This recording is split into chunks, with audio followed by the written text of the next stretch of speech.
Podcast Talk Paris, votre dose quotidienne de français simple. Bonjour à tous, bon retour sur notre chaîne. Je m'appelle Coralie. Et moi, je m'appelle Guillaume. Salut tout le monde. Nous sommes très heureux de vous retrouver aujourd'hui. Coralie, laisse-moi te poser une question. Est-ce que tu peux commencer ta matinée sans café ? Honnêtement, non, absolument pas. Il me faut d'abord mon café. Ensuite seulement je peux parler aux gens. Oui, moi aussi. Sans café, je ne suis pas quelqu'un de très agréable le matin. C'est tellement vrai. Le café est très important pour beaucoup de personnes dans le monde. Et aujourd'hui, c'est exactement le sujet dont nous allons parler. Le café, la culture du café.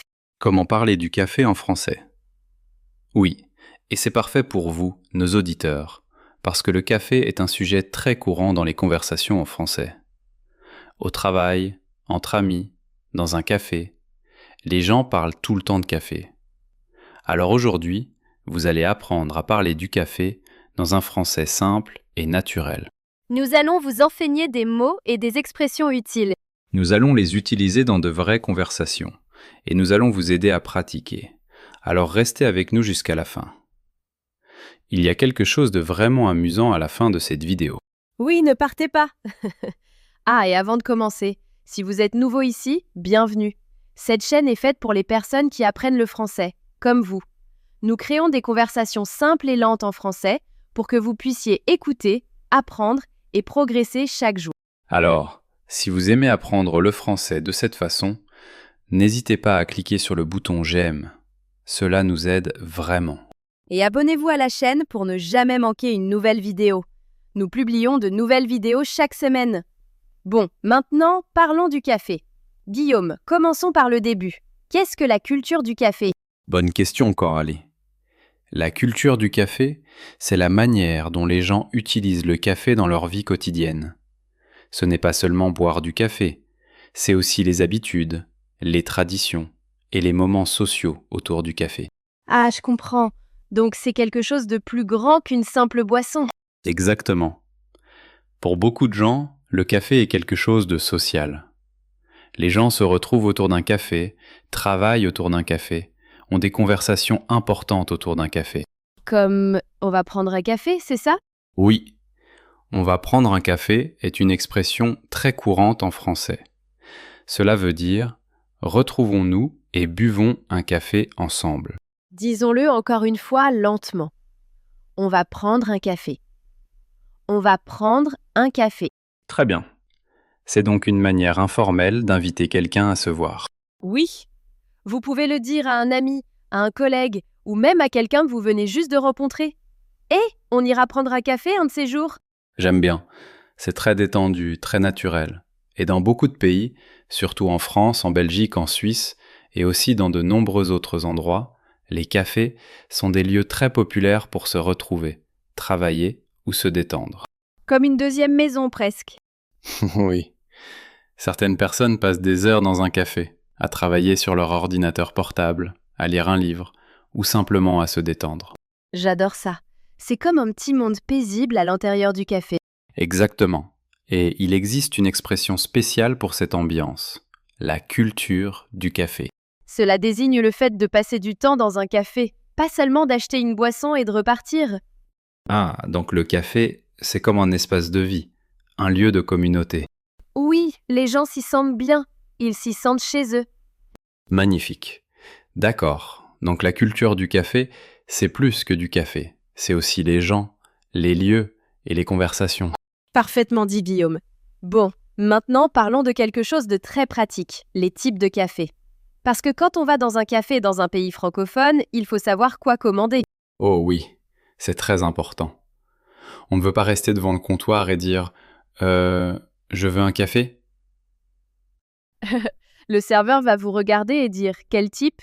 Et là, on panique.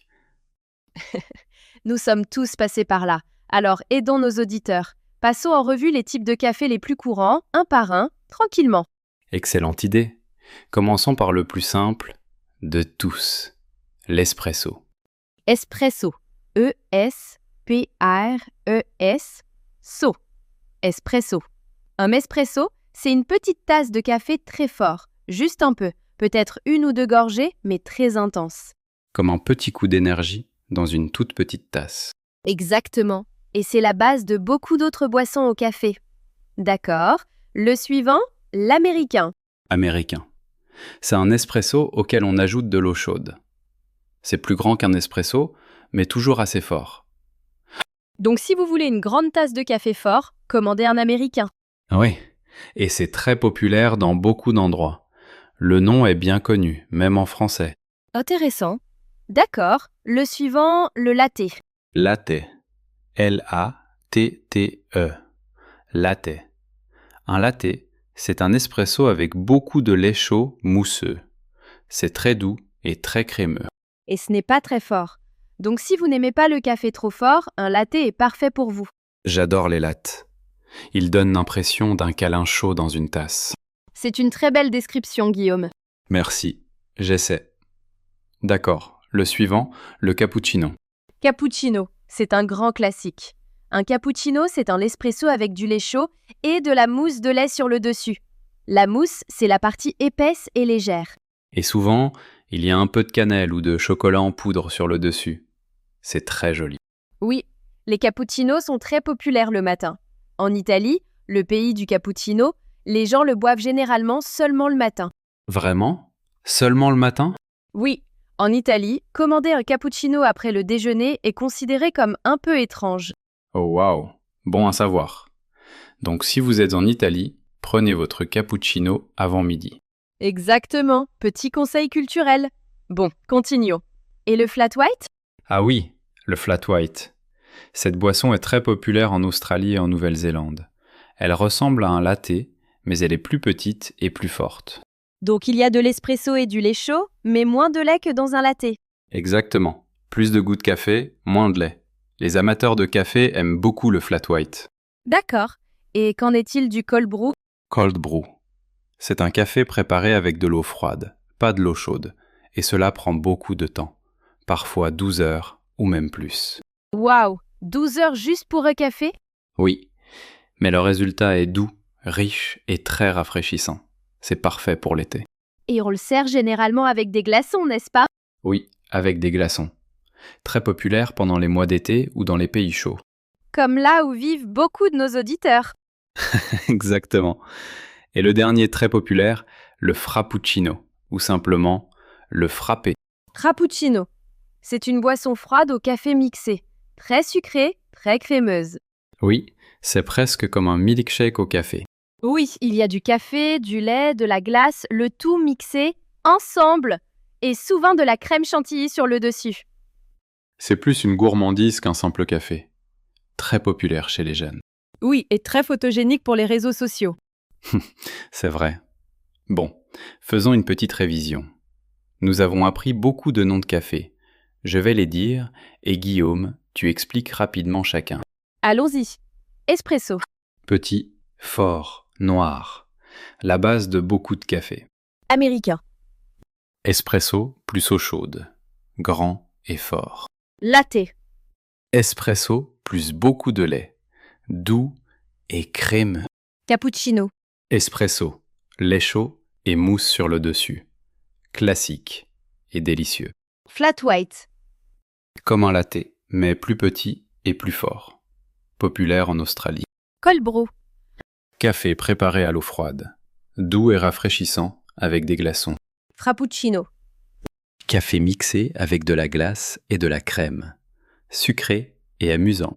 Très bon travail. Maintenant, chers auditeurs, est-ce que vous vous souvenez de tout cela? Disons-les ensemble encore une fois, lentement.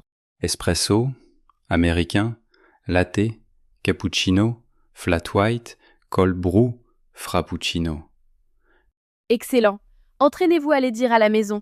Bientôt, vous entrerez dans n'importe quel café et vous commanderez avec confiance. Bon, Guillaume, maintenant, entraînons-nous à commander un café. C'est là que les gens se sentent parfois nerveux, mais ne vous inquiétez pas, nous allons rendre cela très simple. Oui. Quand vous allez dans un café dans un pays francophone, la personne au comptoir, celle qui prépare le café, va vous poser quelques questions. Et cela aide de connaître ces questions avant de les entendre. Alors pratiquons une vraie conversation pour commander. Je serai la serveuse et Guillaume, tu seras le client. Parfait. Bonjour, bienvenue. Qu'est-ce que je vous sers aujourd'hui? Bonjour. Je peux avoir un latte, s'il vous plaît? Bien sûr. Quelle taille voulez-vous? Petit, moyen ou grand? Je vais prendre un moyen, s'il vous plaît. Très bien. Et est-ce que vous souhaitez une alternative au lait? Nous avons du lait d'avoine, du lait d'amande ou du lait de soja. Du lait d'avoine, s'il vous plaît. Excellent choix. Et souhaitez-vous un extra d'espresso? Non, merci. Une seule dose, c'est parfait. Très bien. Et votre prénom pour la commande? Guillaume. Parfait. Ce sera prêt dans quelques minutes, Guillaume. Cela fera 4,50. Voilà. Merci. Passez une excellente journée. Et voilà une conversation typique dans un café en français. Très fluide, Guillaume. Tu as commandé comme un pro. Merci. Maintenant, regardons quelques expressions clés de cette conversation. Oui. La première, qu'est-ce que je vous sers? C'est une formule que l'on entend souvent dans les cafés. Cela veut dire, qu'est-ce que vous voulez commander? Vous pouvez répondre avec « Je peux avoir un blanc, s'il vous plaît ?» Très poli, très naturel. Par exemple, je peux avoir un cappuccino, s'il vous plaît? Ou je peux avoir un cold brew, s'il vous plaît? Une autre expression utile. Quelle taille voulez-vous? Les 3 tailles les plus courantes sont petite, moyenne et grande. Dans certaines chaînes de café, les tailles ont des noms différents. Cela peut troubler beaucoup de personnes au début. Oui, cela m'a troublé la première fois. J'ai cru qu'un nom particulier voulait dire grand, alors que c'était la plus petite taille. Oh non, t'as dû être déçu. Oui, leçon retenue.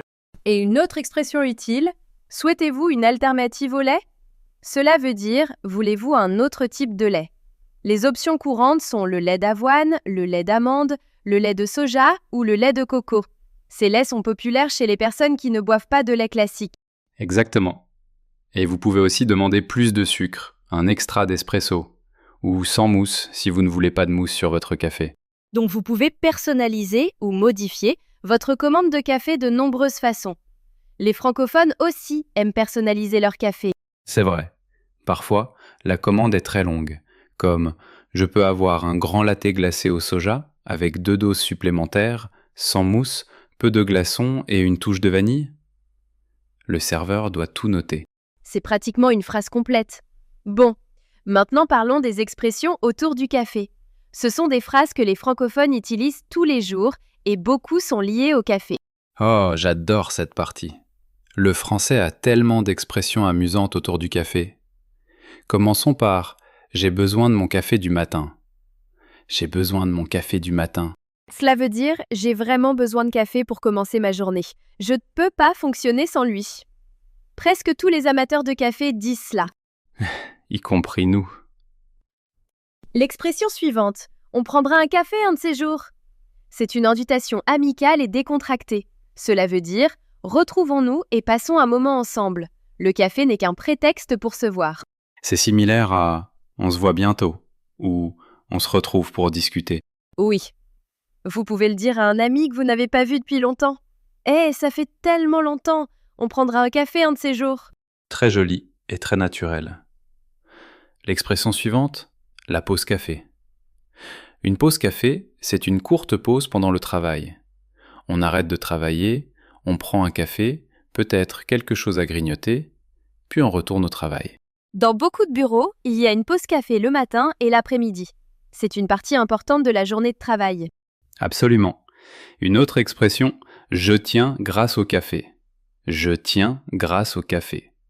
C'est une expression amusante. Elle veut dire « je suis très fatigué et la seule chose qui me fait continuer, c'est le café ». Comme si ton corps utilisait le café comme carburant au lieu du sommeil. Exactement. On peut dire cela après une longue nuit. Ah, je n'ai dormi que 4 heures. Aujourd'hui, je tiens grâce au café. Je l'ai déjà dit beaucoup de fois. Moi aussi. Une autre bonne expression. Tu veux aller prendre un café? Tu veux aller prendre un café? C'est une invitation polie. Vous pouvez demander cela à un collègue, à un ami, ou même à quelqu'un que vous aimeriez mieux connaître. Et parfois, cela peut aussi avoir un sens romantique, comme une idée de premier rendez-vous. Ah oui, tu veux aller prendre un café? Très classique, très charmant. D'accord. Et une expression amusante? Le café, c'est ma façon de dire « je t'aime ». Oh oui, c'est une expression très populaire sur les réseaux sociaux. Cela veut dire qu'offrir un café à quelqu'un est une manière de montrer qu'on tient à lui. Comme quand quelqu'un t'apporte un café le matin sans que tu aies besoin de le demander. Là, c'est de l'amour. Un amour pur, servi dans une tasse. Guillaume, la culture du café n'est pas la même partout. Différents pays ont des traditions très différentes autour du café. Tu veux nous en partager quelques-unes? Oui, c'est passionnant. Parlons de quelques pays. Commençons par l'Italie. L'Italie, c'est l'un des grands pays de la culture de l'espresso. En Italie, les gens boivent leur espresso très rapidement. Ils restent au comptoir, ils boivent leur espresso en 1 ou 2 gorgées, et puis ils repartent. Waouh! Pas de longues heures assis avec un ordinateur portable? Pas en général. C'est rapide et efficace. En Italie, le café est comme un petit rituel. Intéressant. Et aux États-Unis? Aux États-Unis, la culture du café est très différente. Les Américains aiment les grandes tasses de café. Ils emportent souvent leur café dans un mug de voyage ou un gobelet en papier pendant qu'ils marchent, conduisent ou travaillent. Du café à emporter. On le prend avec soi. Oui, café à emporter est une expression très courante. Cela veut dire que vous voulez votre café dans un gobelet que vous pouvez emmener avec vous au lieu de vous asseoir et de le boire sur place. Je vois. Donc la culture américaine du café, c'est davantage la rapidité et la praticité. Souvent, oui. Mais les cafés comme Starbucks sont aussi des endroits très populaires pour s'asseoir, travailler et étudier pendant des heures. Toute l'expérience du coffee shop. Exactement. Et au Royaume-Uni, Coralie? Au Royaume-Uni, les gens sont traditionnellement célèbres pour boire du thé. Mais depuis quelques années, le café est devenu très populaire aussi. Oui, Londres, en particulier, a une scène café très dynamique. Beaucoup de cafés indépendants spécialisés. Et les Britanniques adorent le flat white. Rappelez-vous, c'est similaire au latte, mais plus petit et plus fort. Exactement. En fait, le flat white est devenu populaire au Royaume-Uni, en partie grâce aux Australiens et aux Néo-Zélandais, qui ont apporté cette boisson avec eux. Ah, intéressant. Donc le flat white a voyagé d'Australie et de Nouvelle-Zélande jusqu'au Royaume-Uni. Le café voyage dans le monde. C'est vrai. Et dans des pays comme la Turquie ou au Moyen-Orient? Très beau point. Le café turc est très célèbre. Il est préparé dans un petit pot appelé çezve. Le café est très épais, très fort et souvent sucré, et on n'utilise pas de filtre. Le marc de café, les petites particules, restent au fond de la tasse. Oui, et on ne boit pas ce marc. On arrête de boire quand on arrive au fond. Dans certaines traditions, les gens lisent même l'avenir dans le marc de café. Oui, cela s'appelle la tasséographie, ou la lecture du marc de café. Après avoir fini votre café turc, vous retournez la tasse, vous la laissez refroidir, puis quelqu'un observe les formes du marc pour vous parler de votre avenir. Ça a l'air incroyable. J'aimerais que quelqu'un lise ma tasse de café. Tu pourrais apprendre quelque chose de très intéressant. Et qu'en est-il de l'Éthiopie? Je sais que l'Éthiopie est très importante dans l'histoire du café. Oui, on considère en effet que l'Éthiopie est le berceau du café. Il existe une vieille légende au sujet d'un berger nommé Kaldi, qui a remarqué que ses chèvres devenaient très énergiques après avoir mangé des baies rouges d'un certain arbre. Ces baies étaient des baies de café. Oui. Et c'est à partir de là que la tradition de préparer le café aurait commencé. En Éthiopie, il existe une belle cérémonie du café. Elle prend du temps. Elle est lente et pleine de sens. On fait griller les grains frais, on les moud, on prépare le café et on le sert dans de petites tasses. Le tout comme une cérémonie pour accueillir les invités. C'est une question d'hospitalité. C'est une question de communauté. C'est une tradition très spéciale. J'adore ça. Le café comme cadeau pour les invités. C'est magnifique. Le café rassemble vraiment les gens partout dans le monde. Guillaume, apprenons maintenant à nos auditeurs encore un peu de vocabulaire utile sur le café. Des mots qu'ils entendront et utiliseront dans la vraie vie. Très bien, allons-y. Le premier mot, barista. Barista. B-A-R-I-S-T-A. Un barista, c'est la personne qui prépare le café dans un café. Ce sont des professionnels formés. Faire un bon café est un vrai savoir-faire. Oui. Un excellent barista peut faire de très beaux dessins dans la mousse de votre latte. Tu as déjà vu ça? Oui, cela s'appelle le latte art. Le barista dessine un cœur, ou une fleur, ou même une feuille dans la mousse sur le dessus de votre café. C'est presque trop joli pour être bu. Presque, mais on le boit quand même. Bien sûr. D'accord. Mot suivant, moudre. Moudre le café, cela veut dire écraser les grains de café en petits morceaux, presque comme une poudre. On moud les grains de café avant de les préparer. Et différents types de café demandent différentes tailles de mouture. L'espresso a besoin d'une mouture très fine. La cafetière à piston demande une mouture plus grossière. Moudre le café, cela veut dire écraser les grains de café en petits morceaux, presque comme une poudre. On moud les grains de café avant de les préparer. Et différents types de café demandent différentes tailles de mouture. L'espresso a besoin d'une mouture très fine. La cafetière à piston a besoin d'une mouture plus grossière. Oui, la taille de la mouture influence le goût du café. Intéressant. Mot suivant, préparer. Préparer du café, cela veut dire faire du café. On prépare le café en mélangeant de l'eau chaude avec du café moulu. Je prépare du café veut dire que je suis en train de faire du café maintenant. Le café est en train de se préparer veut dire que le café est en cours de préparation. Attendez, un instant. Très utile. Ensuite, torréfier. Torréfier le café, cela veut dire chauffer les grains de café pour faire ressortir leur saveur. Les grains de café sont verts au départ. Oui, verts. Et ils deviennent bruns pendant la torréfaction. Il existe différents types de torréfaction, claire, moyenne et foncée. Une torréfaction claire a un goût plus léger, plus délicat. Une torréfaction foncée est plus forte et plus amère. Donc si vous aimez le café fort, choisissez une torréfaction foncée.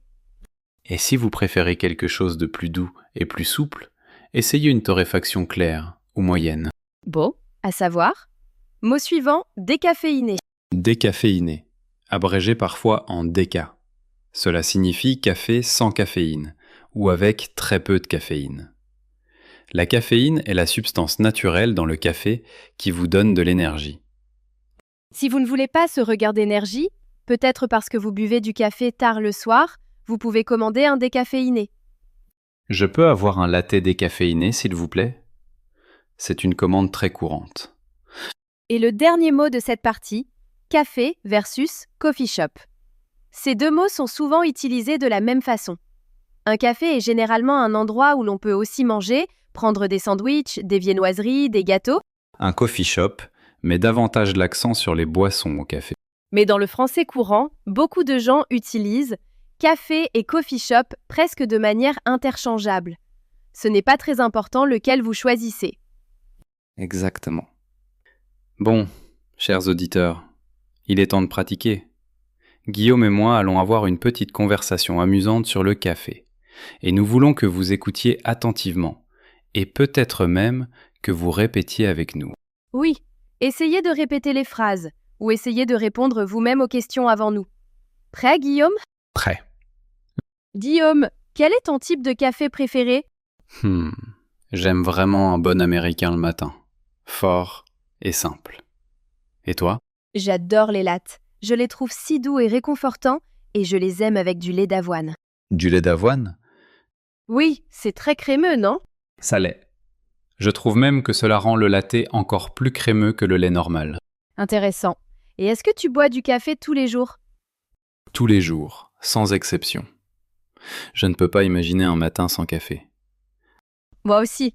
Ma routine du matin, c'est me réveiller, boire de l'eau, préparer du café, dans cet ordre. Très organisé. Et où bois-tu généralement ton café? À la maison ou dans un café? La plupart du temps à la maison. J'ai ma propre machine à café, mais le week-end, j'adore aller dans un petit café près de chez moi. Oh, j'adore ça. Les visites au café le week-end sont tellement relaxantes. Oui, j'emporte un livre, je m'assois près de la fenêtre, je commande un café et je me détends pendant 1 heure. C'est mon moment préféré. Cela a l'air parfait, comme une petite fête chaque week-end. Exactement. Et toi, tu as un café préféré? Oui, il y a un petit café dans mon quartier qui fait un latte art magnifique. Chaque fois que j'y vais, le barista dessine un motif différent. La dernière fois, c'était un petit cygne. Un signe dans la mousse de ton latte? Oui, j'étais tellement impressionnée que j'ai failli ne pas vouloir le boire. Presque. Presque. D'accord, chers auditeurs.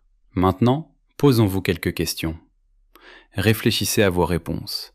Essayez de les dire à voix haute. Première question. Est-ce que vous buvez du café? Si oui, quel est votre type préféré? Deuxième question.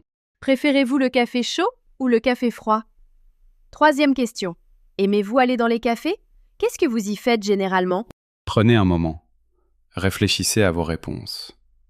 Peut-être dites-les à voix haute, en français. Même si votre réponse est simple, ce n'est pas grave. Une réponse simple est parfaite pour pratiquer. Et si vous vous sentez confiant, écrivez votre réponse dans les commentaires. Nous serions ravis de les lire. D'accord. Avant de terminer, révisons toutes les expressions et tous les mots-clés d'aujourd'hui. Lentement et clairement. Oui, la répétition est la meilleure manière de se souvenir. Alors écoutez attentivement et répétez après nous. Commençons par les types de café. Espresso, espresso, espresso. Américain, américain, américain. Latte, Latte, latte. Cappuccino, cappuccino, cappuccino. Flat white, flat white. Cold brew, cold brew. Frappuccino, frappuccino. Très bien. Maintenant, les expressions utiles. Je peux avoir un latte, s'il vous plaît? Je peux avoir un latte, s'il vous plaît? Quelle taille voulez-vous? Quelle taille voulez-vous? Je vais prendre un moyen, s'il vous plaît. Je vais prendre un moyen, s'il vous plaît. On va prendre un café. On va prendre un café. J'ai besoin de mon café du matin. J'ai besoin de mon café du matin. Je tiens grâce au café. Je tiens grâce au café. Un café à emporter, s'il vous plaît? Un café à emporter, s'il vous plaît. Tu veux aller prendre un café? Tu veux aller prendre un café? Très bon travail, chers auditeurs. Alors, comment vous êtes-vous sentis? Nous espérons que cela vous a fait du bien. Plus vous pratiquerez ces expressions, plus elles deviendront naturelles. Et la prochaine fois que vous irez dans un café, ou même que vous parlerez simplement de café avec quelqu'un, vous pourrez utiliser ces expressions avec confiance. D'accord, nous arrivons presque à la fin de la vidéo d'aujourd'hui. Vous vous rendez compte à quel point nous avons parlé de café? Le café est vraiment un très grand sujet. Oui, vraiment, et c'est un excellent sujet pour apprendre le français, parce qu'il revient sans arrêt dans les conversations du quotidien. Au travail, entre amis, dans un café, le café est partout dans la culture francophone. Alors maintenant, vous savez comment en parler. Vous connaissez les types de café, comment commander, comment utiliser les expressions liées au café, et même un peu de culture du café dans le monde. Cela fait beaucoup d'apprentissage dans une seule vidéo. Oui, vraiment. Et chers auditeurs, vous pouvez être fiers de vous d'être restés jusqu'à la fin. Cela demande de l'engagement. Et l'engagement est la clé du progrès. Nous croyons en vous. Chaque fois que vous écoutez une vidéo comme celle-ci, votre français s'améliore, même si cela vous paraît lent. Cela fonctionne. Continuez simplement, un petit peu chaque jour. Comme pour un bon café, la régularité est la clé. J'adore ça. La régularité est la clé, tout comme le café. Bon, maintenant c'est à votre tour de parler. Nous avons une question pour vous et nous avons vraiment envie de connaître votre réponse. Quelle est votre commande de café habituelle? Dites-le nous dans les commentaires. Aimez-vous le café chaud ou froid? Fort ou sucré? Et à quelle heure buvez-vous généralement votre café? Nous lisons chaque commentaire et nous aimons découvrir qui vous êtes, vous, nos auditeurs du monde entier. Alors, écrivez votre réponse ci-dessous en français, même si ce n'est qu'une seule phrase. Nous serons ravis de la lire. Et si vous avez aimé la vidéo d'aujourd'hui, n'hésitez pas à laisser un j'aime. Cela aide vraiment d'autres apprenants de français à trouver cette chaîne. Partagez cette vidéo avec un ami qui apprend le français. C'est une excellente façon de pratiquer ensemble. Et n'oubliez pas de vous abonner pour ne jamais manquer notre prochaine vidéo. Nous reviendrons très bientôt avec d'autres conversations en français, simples, lentes et amusantes. Jusqu'à la prochaine fois, continuez à pratiquer, continuez à écouter et continuez à apprendre. À bientôt dans la prochaine vidéo. Au revoir tout le monde. Au revoir. Prenez soin de vous.